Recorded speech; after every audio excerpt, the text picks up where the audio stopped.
जातियों की बात आई कहां से? आज कहा जाता है कि 6000 समथिंग जातियां हैं हिंदू समाज में। मैं चुनौती से कहता हूं, कोई हिंदू धर्म दिखाओ इसमें 6000 जातियों के नाम लिखे हो। कहीं नहीं लिखे।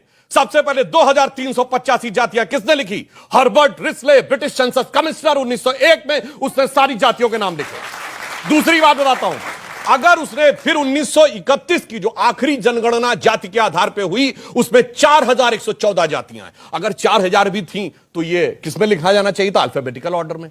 मगर उसमें ऊंचे से नीचे में लिखा गया। ये ऊंच नीच किसने तय की? किसी हिंदू धर्म ग्रंथ में लिखा है? चलिए बताइए, तेली ऊंचे कि कुम्हार ऊंचे, कहां लिखा है? माली ऊंचे कि तेली ऊंचे, कहां लिखा है? ये हर्बर्ट रिस्ले के सेंसस कमीशन में लिखा हुआ है। और जिस आधार पे उसने ऊंचा नीचा तय किया, अब वो दुनिया में वाहियात कह के ठुकराया जा चुका। जानते क्या आधार था? जिनका माथा ऐसा वो ऊंचे हैं, जिनकी ठुड्डी ऐसी वो ऊंचे हैं, जिनका रंग ऐसा वो ऊंचे हैं, जिनका कंधा ऐसा है, जो पूरी दुनिया में एब्सर्ड कर दिया गया वो। और उसके बाद जब आजादी मिली, सारे नेताओं ने, चाहे कांग्रेस के हो, सोशलिस्ट पार्टी के हो, समाजवादी, जो इन लोगों के साथ लोहिया जी, जनसंघ के, सबने कहा भारत में जाति के आधार पर गणना नहीं होगी, इसलिए 1951 ऑनवर्ड कभी गणना नहीं होगी। Yes, that's the truth. मगर आज बताएं उसके बाद क्या हुआ? उत्तर से दक्षिण तक, उत्तर प्रदेश से लेकर कर्नाटक तक अपना हिस्सा पाने के लिए एक स्ट्रेटजी अडॉप्ट की गई। पहले खड़े हो एक जाति का नाम लेके, 10-12% जो कोई एक जाति बड़ी जाति हो, हर राज्य में कोई एक जाति ऐसी है जो 10-12% है, उसको लेके घनघोर जातिवाद की बात करो।